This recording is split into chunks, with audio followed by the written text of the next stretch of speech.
All right. Let's see if everything works well. I'd like a quick confirmation from my team in Budapest. If you can hear me, see me well, as you should. So it seems everything is working fine. So that's great. Hi, thank you for being here at the live edition of today's webinar on these two fascinating EPSO competitions that we have coming up. And these are great opportunities. We're going to go more into detail why. But in any case, let's cover everything that we normally cover at such events. So we're going to go through all the details of this great opportunity, the benefits, the kind of preparation you can do to succeed, and everything else in between. So this is András Baneth speaking live from Brussels. And today we record this live session, but of course you might be watching the recording at a later stage. Then everything else will be made available to you afterwards. But before anything else, for those of you who are right here, right now at the live session, let's do two things we always do. First is do a sound and technical check. Hopefully everything works fine on your end as well. If there's any problem, any concern from a technical standpoint, my colleagues Lenka and Veronica will be happy to help you. And also, usually just restarting your browser or using a different browser fixes 99% of the problems. And then number two is, why don't you put into the chat box where you are dialing in from, so we can see how broad, geographically diverse the audience is.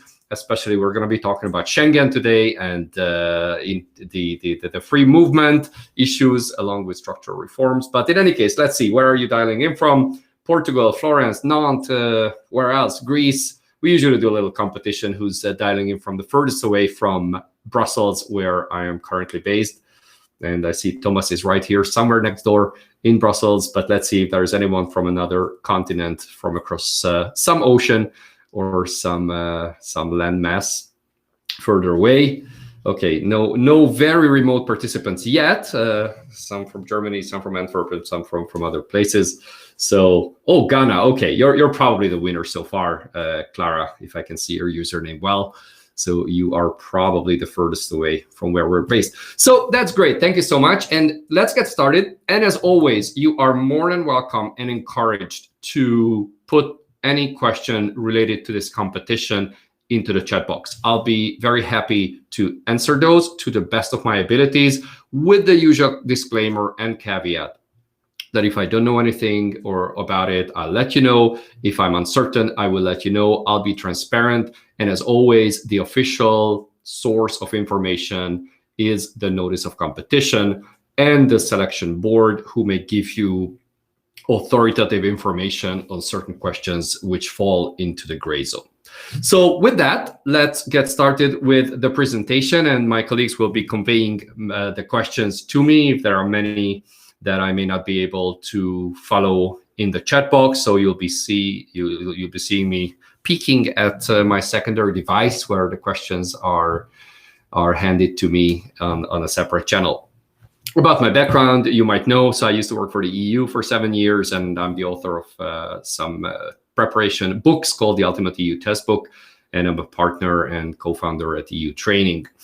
So as I said before, if you miss anything, you will receive this very recording you're watching right now. You will get the presentation, you will get the slides, and you will get the transcript as well, which will take a few days for us to do, but you will be able to read all of this, not just listen to the video version. But of course, given the fact that you are here at the live version, you are welcome to ask questions, and we can make it a little more interactive. So you certainly have that benefit over many others who may not get that. But even if you're watching the recording, you can send us an email and message where we'll do our best to answer any question that may come up. And obviously, this is a completely free of charge service. So with that, let's get started. And a few words about EU training. If you are new to our service, you might be interested to know where we're coming into this game from. So we have a pretty robust community of those interested in EU careers, in EU jobs, in EPSO competitions. and it's a 100,000 odd community because we've been dealing with this topic and building our expertise for over 10 years, and lots of Facebook followers, fans, if you like. You might want to join them, and our dedicated groups, so Facebook groups based on which competition you may be enrolled in, and this very competition has or very soon will have its own Facebook group as well. And then we have a huge collection and database of test questions. As you can see on the screen, we have 25,000 test questions.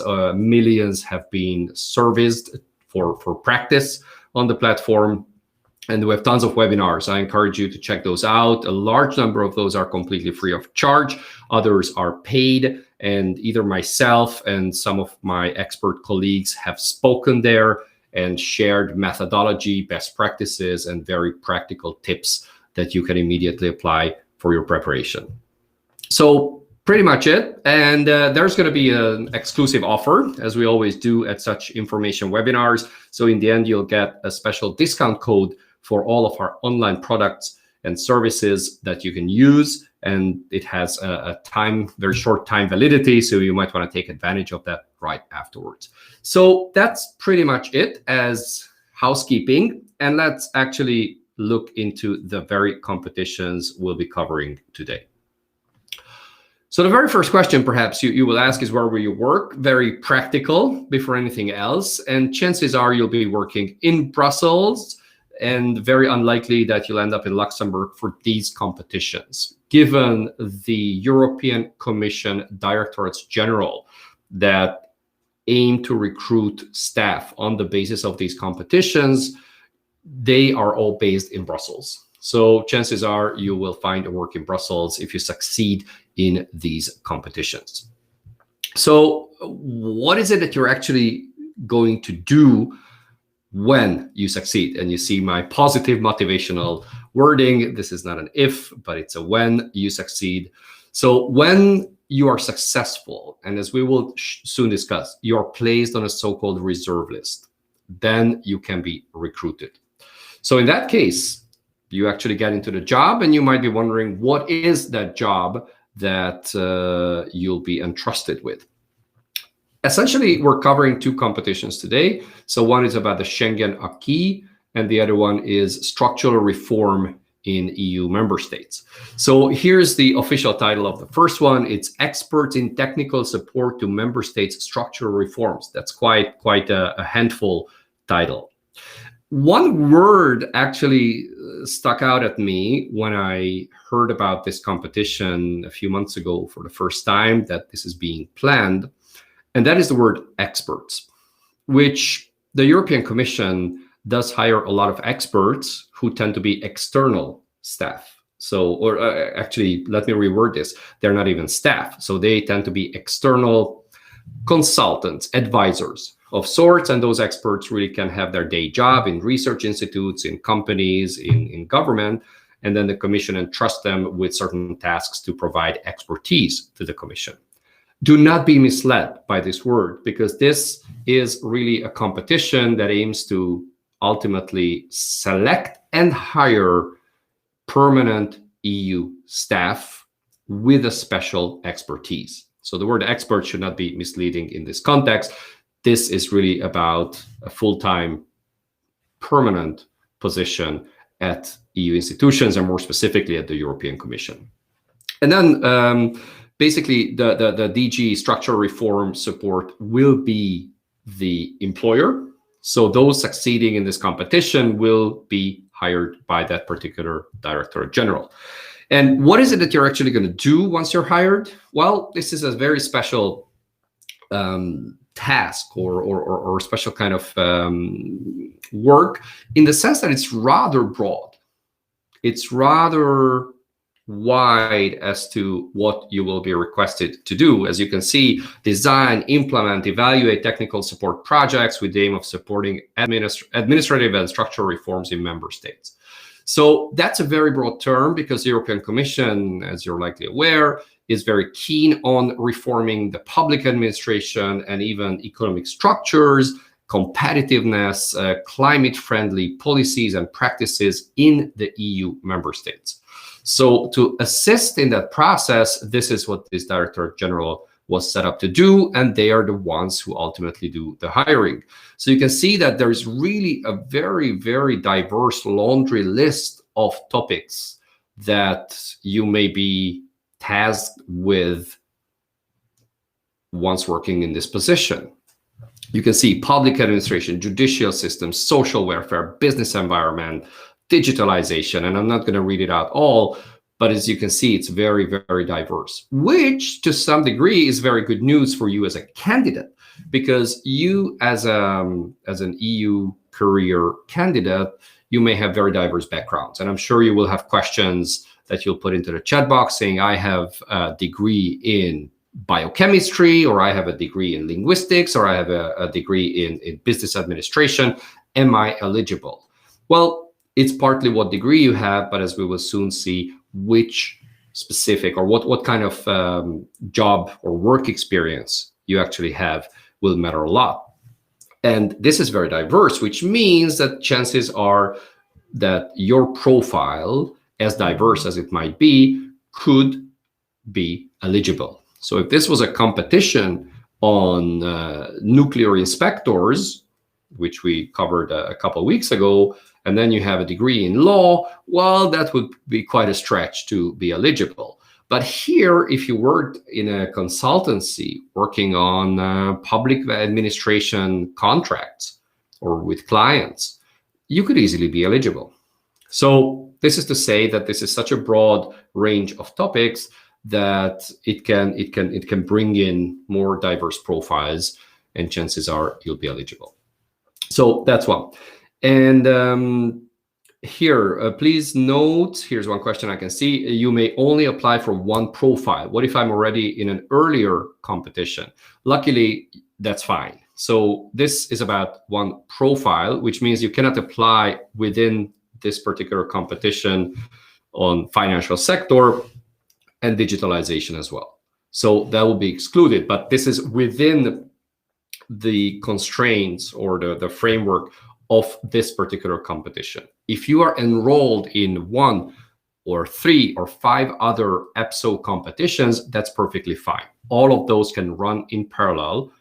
Of course, if you are eligible, that's the precondition. But from a compliance or from a practical standpoint, you can apply for as many EPSO competitions as you like. And then we talk about the term profile, and that is within one particular exam, right? So that's the only restriction you are facing. And then here's the other competition we're covering today, which is the Schengen Acquis. So experts in the Schengen Acquis, it's for DG Home Affairs, which is now called DG Migration and Home Affairs. And again, quite a diverse range of topics might go under it, but it's nevertheless much more specific than the structural reform DG and the structural reform competition, given that it's about the Schengen Acquis, so the Schengen body of law. The term acquis, which is might sound a little alien to the non-experts or those who are not in the field. So that means the legal, well, achievement, but it basically the European Union body of law in that particular policy area, which is the Schengen Agreement and migration and free movement of people.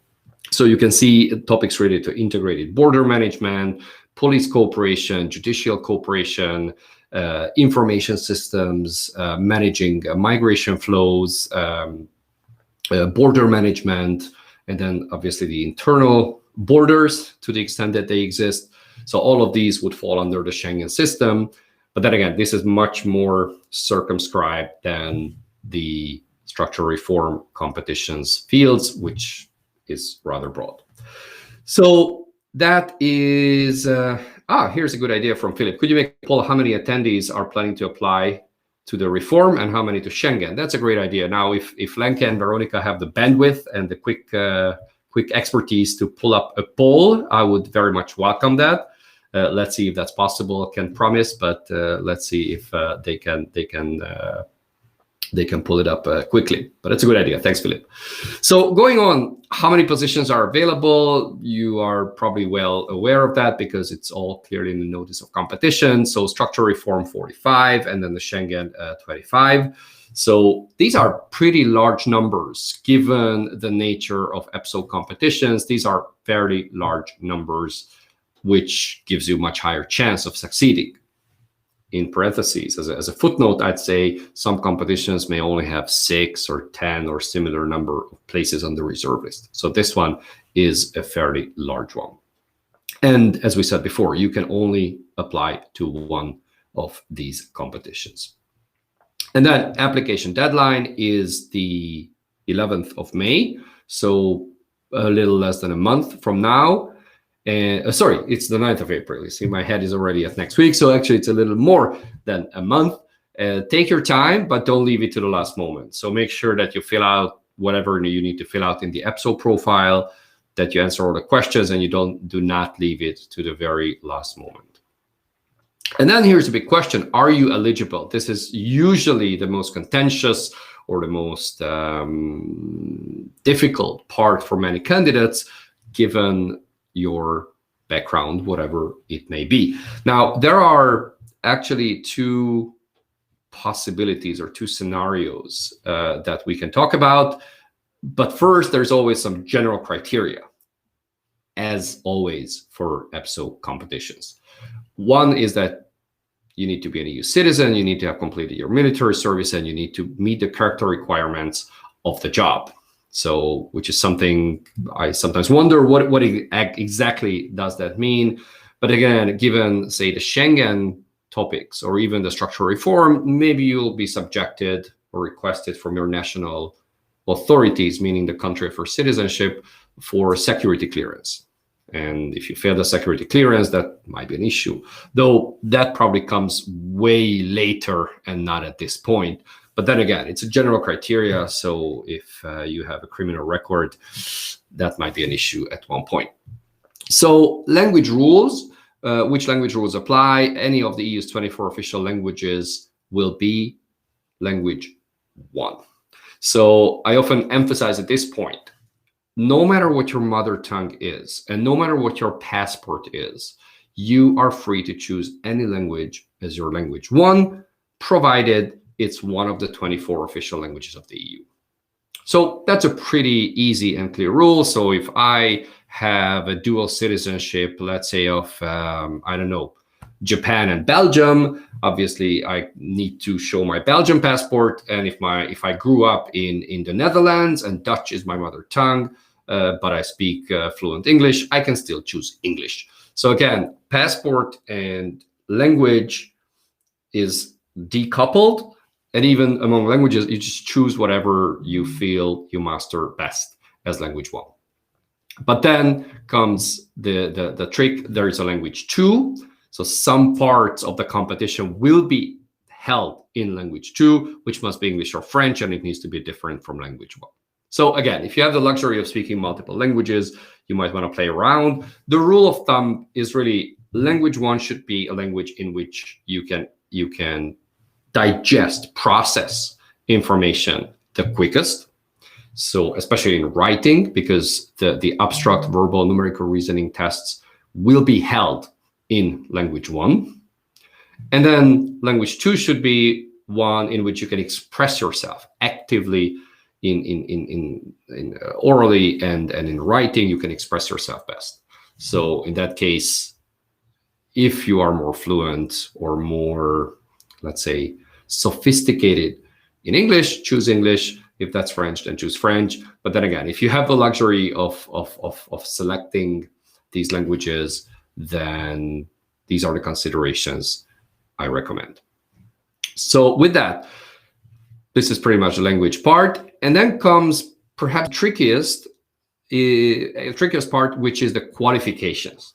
So what sort of qualifications do you need to have?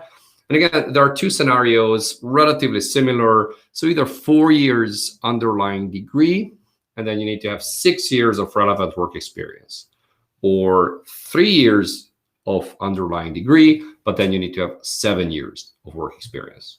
Bottom line is your background education and your work experience need to add up to 10 years and needs to be relevant. And I think this is where it becomes a little tricky for some of you, and perhaps you want to put those into the question or into the chat box. I'll see whether I can say anything meaningful on the fly. But then again, it has to be relevant to the nature of the duties which are listed in the annex in the notice of competition. And for the Schengen, I think it's a little more specific, so it's perhaps less controversial. But when it comes to the structural reform part, given that it's just so vast, whether it's really transition to a green economy or digitalization or public sector reform or macroeconomic changes that the Commission might want to analyze and suggest to member states, that is very broad. So your expertise is really going to be subjected to the evaluation of or the assessment of the EPSO selection board. So in some cases, you may not entirely be sure whether your qualification is accepted as a relevant experience or your work experience is accepted as a relevant experience. And you need to go in with that certain level of uncertainty and hope that you can persuade them with your background and the right information that this is indeed relevant. So we put here some information that, again, is from Notice of Competition. You can see basically it's got two parts for the structural reform. One is what is considered relevant area. That's on the left side. So if you worked in the judicial system or financial sector or digitalization, health sector, etc. And then on the right side, you see is what are the duties that you would be requested to do. And again, from an eligibility standpoint, the right side is not so relevant. The left side is of truly demonstrating that whatever work you did was actually ties nicely into what qualifications or work experience they are expecting. And then when it comes to the Schengen, very similarly, again, the list of the kind of things we already covered, and then what are the duties that would be expected of you. So a huge list of these. And if you've done any of these, it's a good proof point towards the selection board that yes, my profile, my background, my work experience is indeed relevant. So let me pause here for a second before we go to the next section. And I see that there are many questions coming in, so maybe I'll address a few. So, so here's one on what if you're an expert in two fields, for instance, education and environment? Do you need to only choose one of them only? I may have been a little misleading earlier on. So what I meant that these two competitions we're covering right now, structural reform and Schengen, they're basically a package. So you need to choose one of these two. That's what they meant by profile. So it's not within the structural reforms or within the Schengen that you need to make a choice. You need to make a choice between structural reform or Schengen. So this, I may have been a little confusing earlier on, but I want to clarify that. So it's either of these two that you need to choose. Now, within those areas, so within the structural reform, within the Schengen, as far as I'm aware, you do not need to make a choice.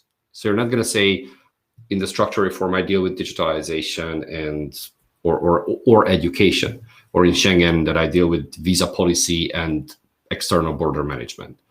That is not something you need to choose at this point. So you choose one of these two competitions, but then you just say, hey, my profile is relevant because I dealt with digitalization or education or any other fields. So to the person who asked this first question, it's if you're an expert in education and environment, you don't need to choose between these two. They both would kind of reinforce your application. Is there a difference or chances which nationality I apply, German and Austrian nationality? Yeah, that's a delicate question, because at the point of application, so right now when you apply for an EPSO competition, there's absolutely no relevance. So as long as it's an EU passport, you meet the formal criteria. Now, when it comes to the actual recruitment, so once the selection has concluded and you are on the reserve list, that is when you become eligible to be hired by these particular directors general of the European Commission. Then it can get a little tricky which nationality you are registered with in the database, because the Commission staff regulation says that there needs to be a broad geographic balance between or among the staff, which doesn't really mean quotas. So we're not going to say, oh, we've reached the Belgian quota or the Austrian quota or the Estonian quota, but they try to somewhat make it proportionate to the size and population of given member states, how many staff they employ in different roles. This is a highly delicate question, as you can imagine, because at the same time, they want to be merit-based. So as long as you pass the competition, you've proven yourself, you've shown yourself entirely capable of doing the job, then you should be hired. So if you want to do this sort of shopping or arbitrage, if you want to call it that way, which passport are you going to use? Maybe you want to look at some statistics of DG, the Director General for Human Resources, DGHR. They have annual reports with statistical tables, and if you see that there are just far more German, those with German nationality versus Austrians, again proportionate to the population of member states, and you look at those numbers, then you can make a more informed choice. But then again, it's rather a delicate question. Next one, isn't it also exceptional that they don't require experience to have been performed after the diploma? Usually that is specifically required. I'm not sure what you refer to, because there is experience required, so either 6 years or 7 years, which is by default counted once you've obtained your diploma. So I'm not sure what exactly you mean by that they don't require the experience after the diploma. So if you could clarify, then I can come back to this question. And here's another one. For structural reform, if you experience touched upon design, implementation, evaluation, would you simply stress this or focus on one area? Depending on the choice, you appear as a generalist or specialized person, which can be a double-edged sword. I see. Well, let's come back to this question when we talk about the talent screener. So the talent screener will be the place where you emphasize certain aspects of your profile and your experience, and that's when you can address these questions. But I think you can go around it by saying, I have a T-shaped expertise. So I have a broad knowledge of many fields and have a deep knowledge in one field. And that's perfectly legitimate. And actually, that's sort of the career advice that most career coaches and consultants tend to give, that's what you should aim for. All right, with that. So why is this a great opportunity? Now, probably you are already convinced that this is a great opportunity for professional reasons and obviously monetary reasons, because salaries are very attractive. And this is a so-called 87 position. So it's not a starting level position, which is the 85. It's 2 levels up, so 87. We have a salary simulator calculator on the eutraining.eu website, which you might want to check out. So there you can simulate what salary you can reasonably expect given your family situation or where you are going to be recruited from, whether it's outside of Belgium or you are already living here. Usually, 87 position, you could expect around 5,500 euros net per month, which is a very attractive salary. And then you can add health insurance. I mean, not add, but you are actually getting on top of this a very generous EU-funded health insurance. And then there are the European schools. If you have children, they can study in basically any EU language and follow that curriculum. How to get one of these jobs is probably the question on your mind. And let's look at a couple of ideas. Well, you definitely want to follow the application process. So that's first and foremost. Make sure that you fill out the online form the way it's required of you. Eligibility declaration, you choose the languages based on the criteria we covered, and make sure that you submit the application. You can do it in any of the EU's 24 languages.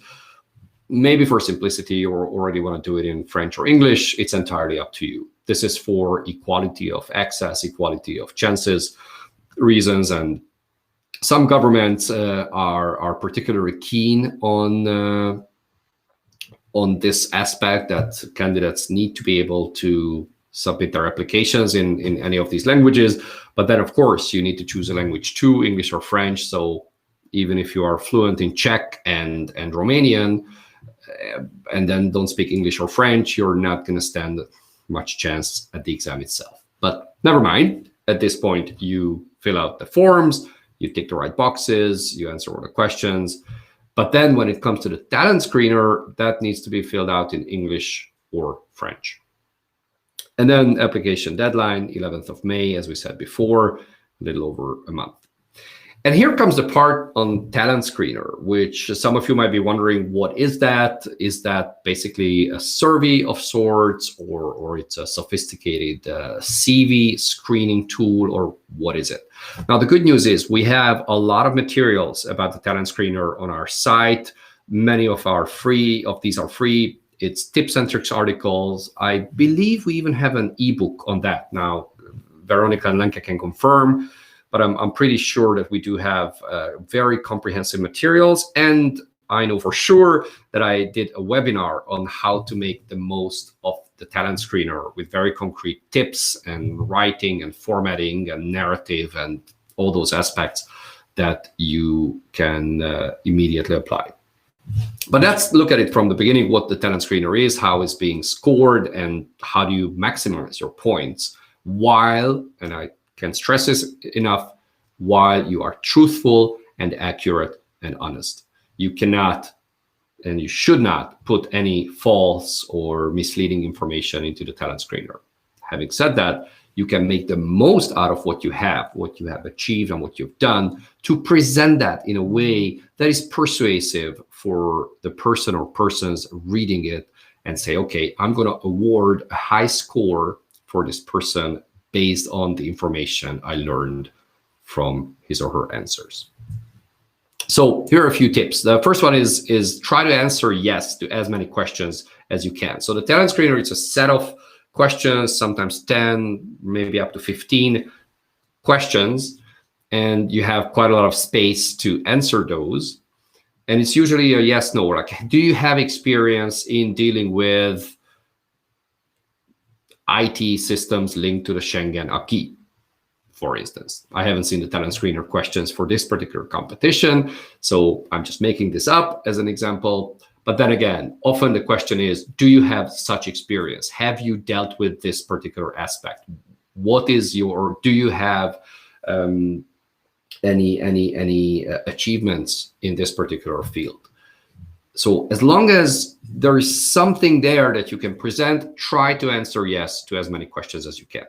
It's perfectly okay to answer no to a handful of questions. So let's say, for the sake of example, if there are 15 questions in the talent screener, and in all honesty, you need to answer no to 3, 4, or 5 of them, that's fine. That's not going to harm your chances, as long as you can answer yes and provide a lot of information for the other questions.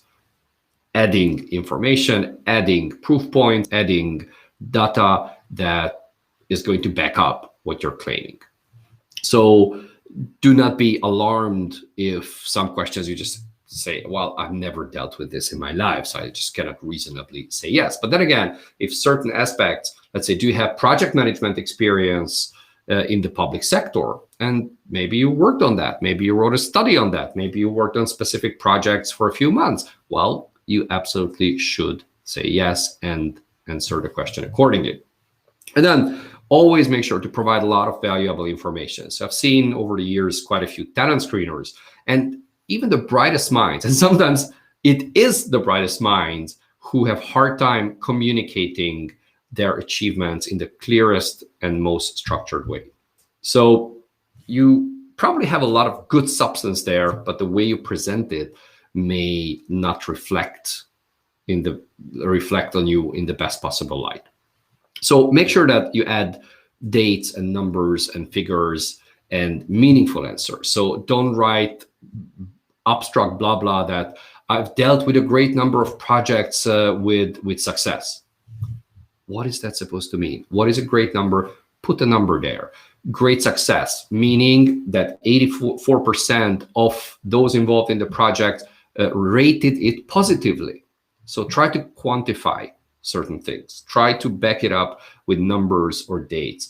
What budget were you responsible for? How many people coordinated the project? What scale of organization did you work in? Did you work in a large ministry or in a consultancy with 10,000 people or with a budget of whatever millions of euros?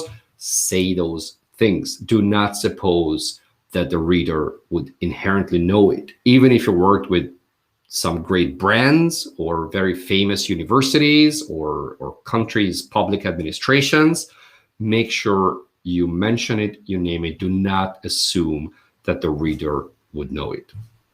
And then similarly to what I just covered, so concrete versus abstract is be very careful with adjectives. So to say the project was very successful, great, but what does that actually mean? Or it was a large scale project. Okay, what's large scale for me may not be large scale for the reader. So make sure that you are very, very clear on these adjectives. So read it with a very critical eye, or if you have a friend, colleague, spouse, ask them to read it and evaluate it from that particular angle. And then even if some questions may resemble each other and you think, well, I already answered that in question number 4, let me just copy paste my replies. Do not. So try to customize it and try to make it more targeted to that particular question, so it is more relevant and potentially improves or increases your scores. So with that, a couple of other formatting tips. Formatting is really important. Many candidates would not consider it that important, but it is. So the evaluators, the selection board members who are reading the talent screener replies, maybe they have limited time to read those answers. So they want to scan it quickly. How do you help their quick reading? Well, you create bullet points. And even if you have very limited formatting options, you still can do a lot without bold or anything. You can number some of your answers. You can put little dashes or asterisks. You can make it so visually appealing that it's very easy to understand the building blocks of what you want to convey. Instead of writing very long paragraphs with very few line breaks, and then it's just a mess of text, which is very hard to find in it what is truly important. And then a little bit think like a marketer or a salesperson, saying what's in it for them. Why would an EU institution, let's say you're writing to the HR department, which you're not, but then again, the assessors would say, well, this person has this fantastic expertise in a development project in some country. Why is that so relevant to what we're trying to do here, the kind of profile we're trying to attract for these positions?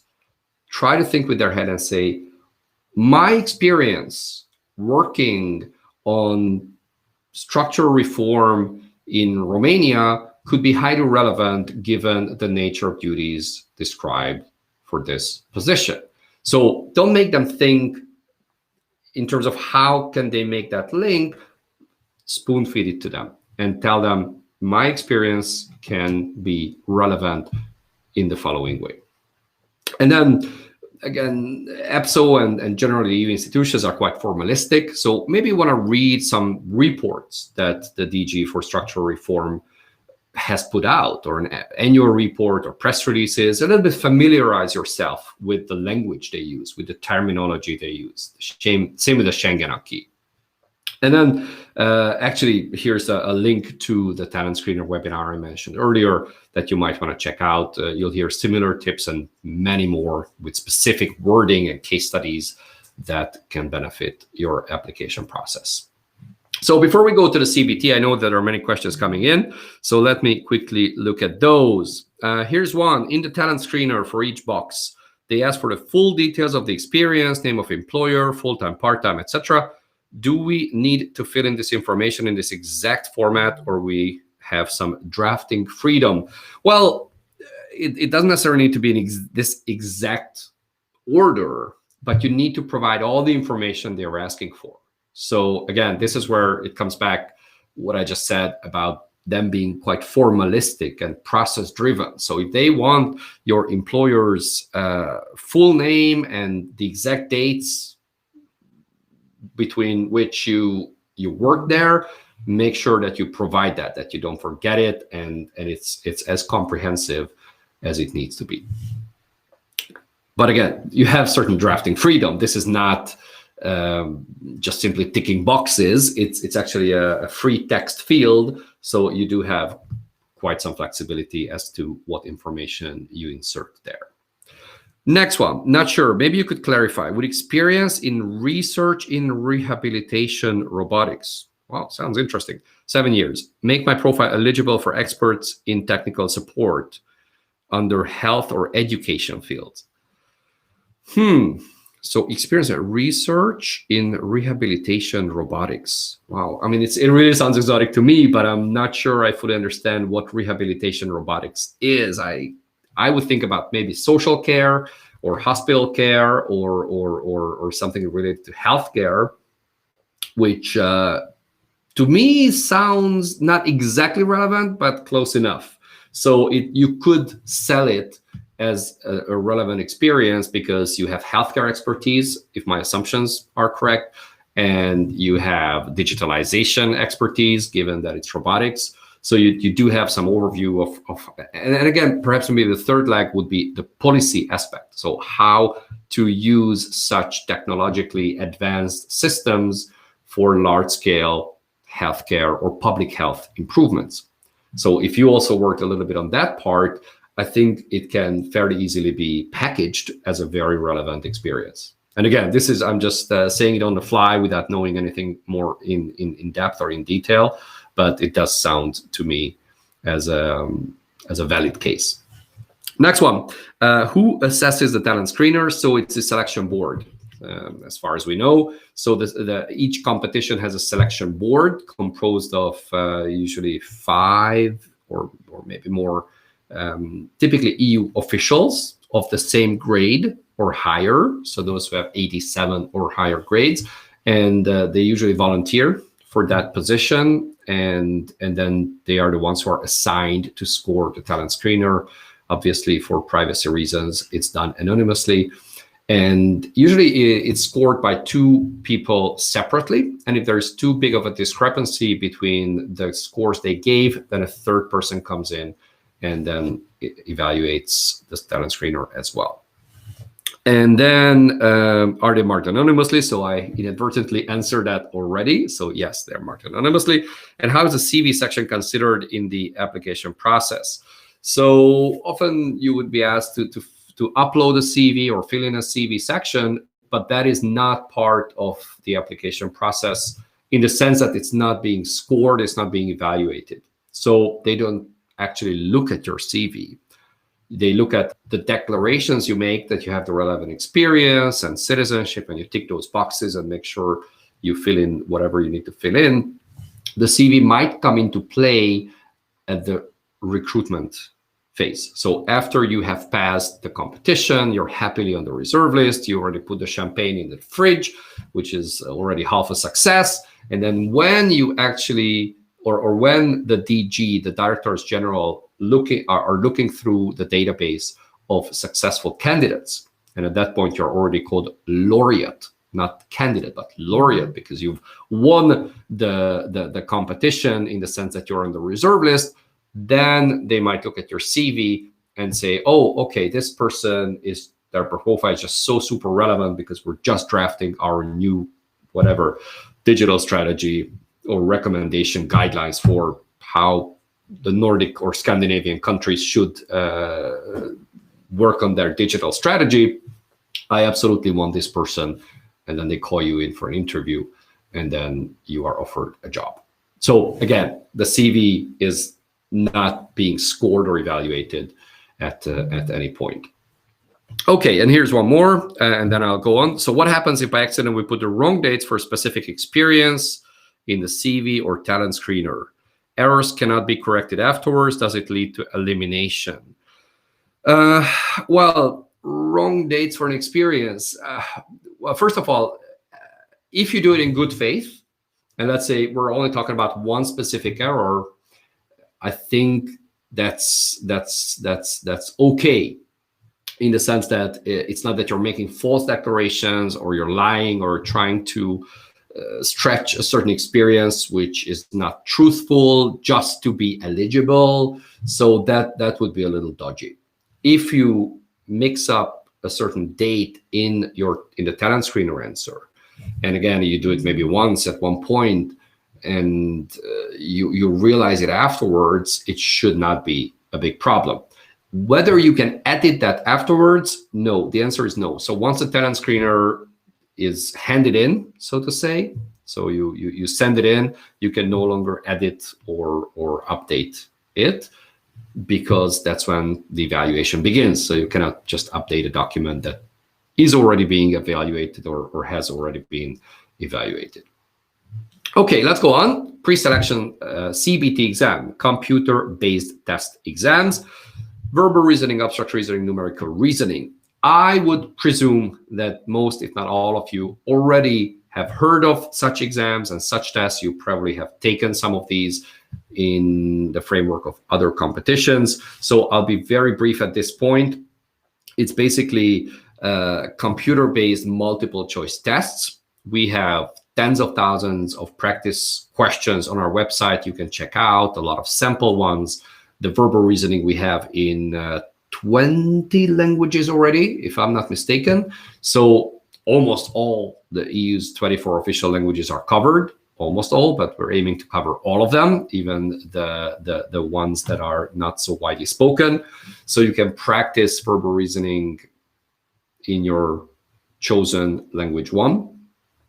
And then maybe one question worth discussing is what you see on the screen is, when does the CBT test take place? So the abstract verbal numerical reasoning.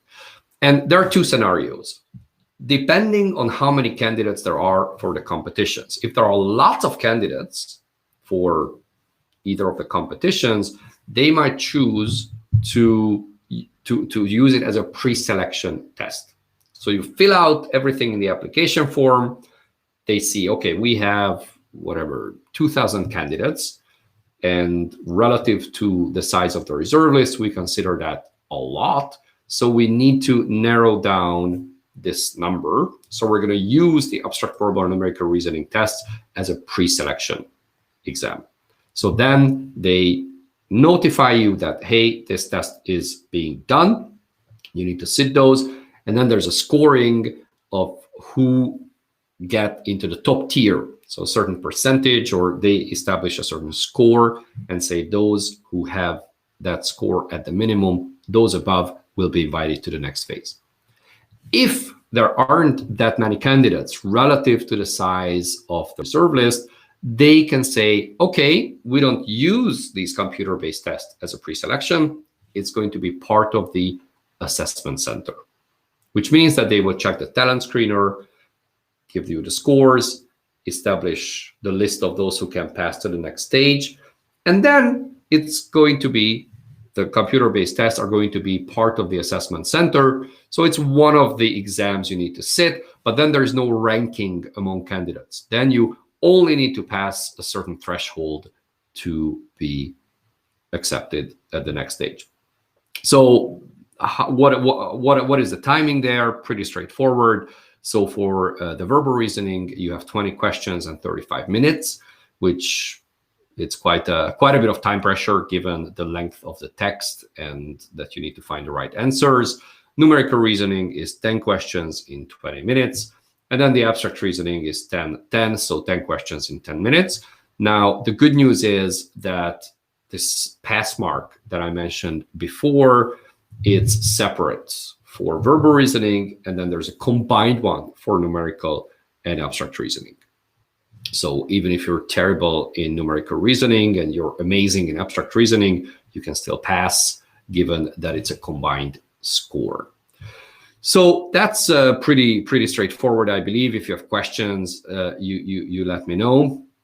So again, if it's used as a pre-selection exam, then the pass mark is not enough. You need to actually perform really well relative to the other candidates.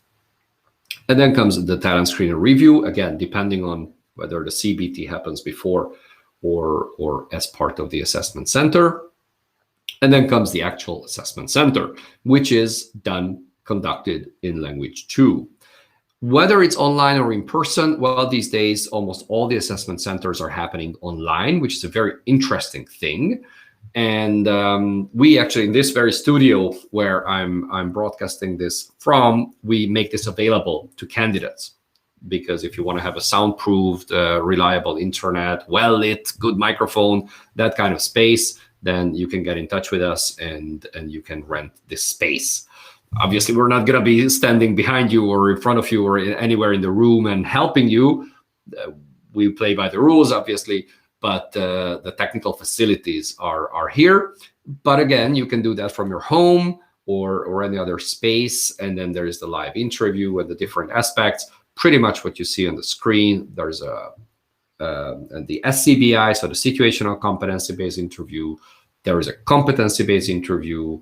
There is the case study exam, and then you have 2 exams which are specific to the competition that you've chosen, which is written test in the field and an interview in the field.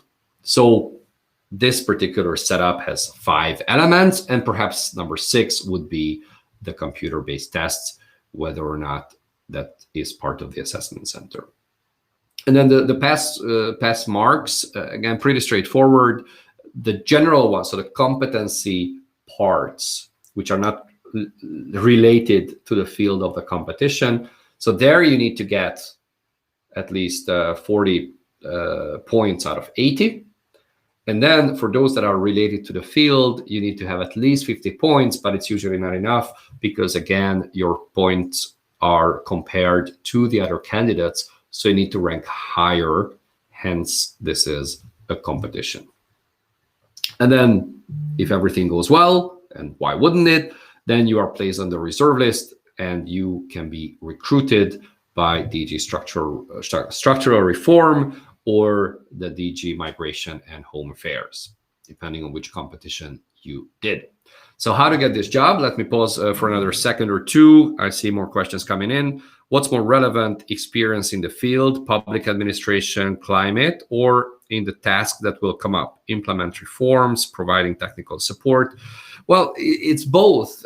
So one is more content, the other one is more process or methodology.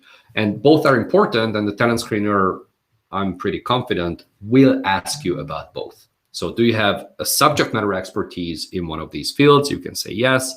And then they will say, how did you work with these very topics? So did you write research papers? Did you advise public administrations or governments or companies or politicians?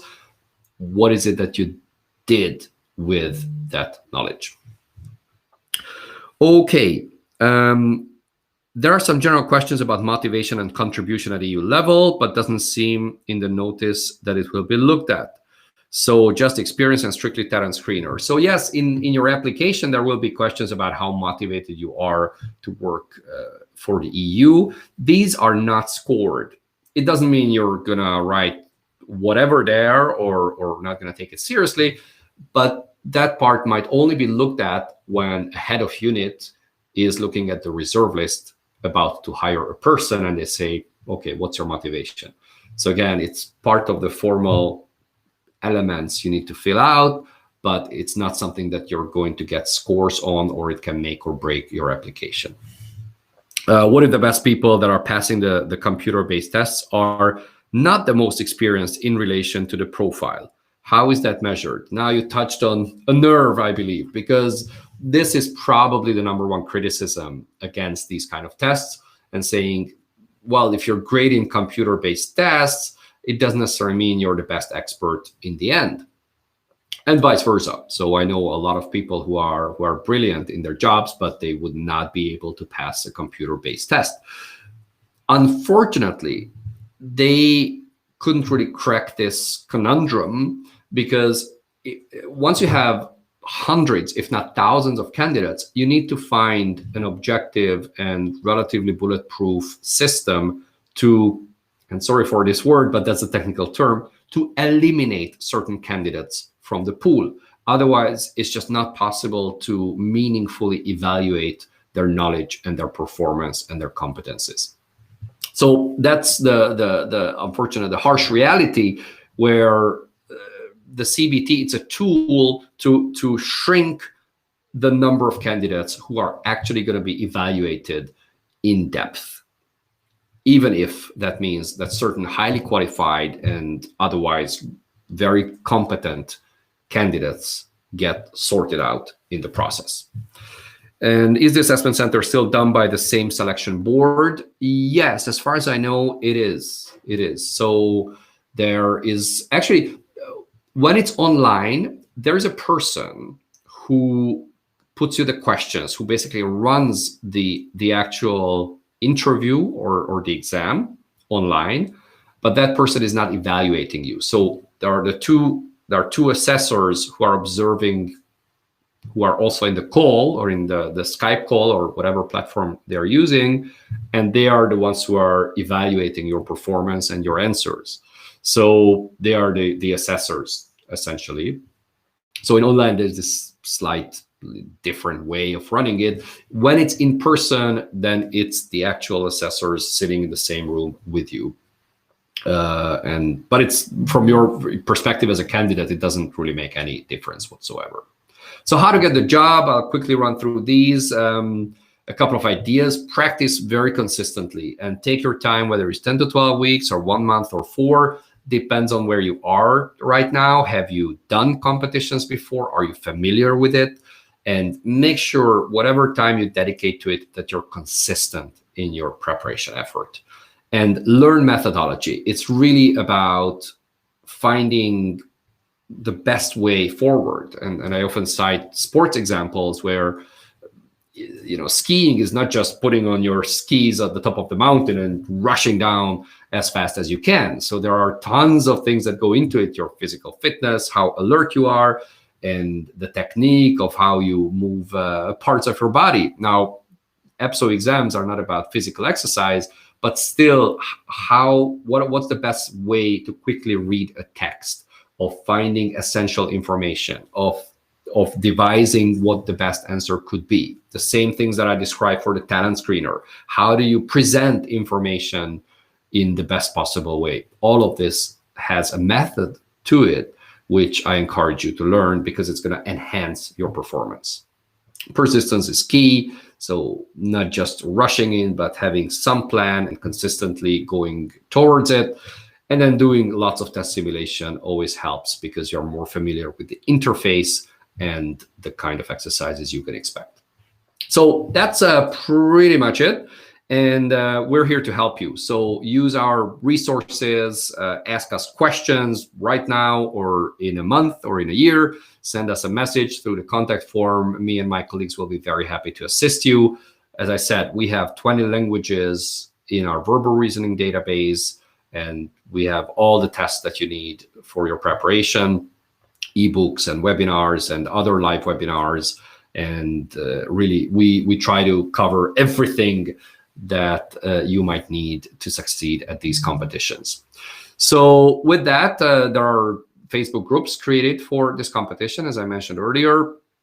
And then let me leave the discount code. Oh, yeah, here are the books that you might want to check out if you prefer print copies. But here's the discount code I mentioned earlier while I look at the final questions and before we finish, in respect of everyone's time. So here's one that I haven't covered yet. Do you review talent screener answers? Yes, we actually have a service like that. So our experts would review your draft talent screener replies before you hand those in. Obviously, it's entirely your responsibility what you write there afterwards, but we are happy to advise you if you would like our input, what you could present better. And then what material should be studied for the assessment center? Are there any hints what to focus on, or just read as much as you can? Well, assessment center, you do need to have substantive knowledge about these fields, and you need to have the right competencies. So we do an enormous number of preparation courses and webinars with live simulations of the assessment center. We do it online as webinars. If and when it's possible again to meet in person, we're going to be doing it right here in our training center in Brussels. So all of that is possible and available. So I encourage you to check out, again, methodology and ways you can express yourself better, way you can process information in a background document quicker. So all of those can be learned and practiced, and that will show positively in your performance.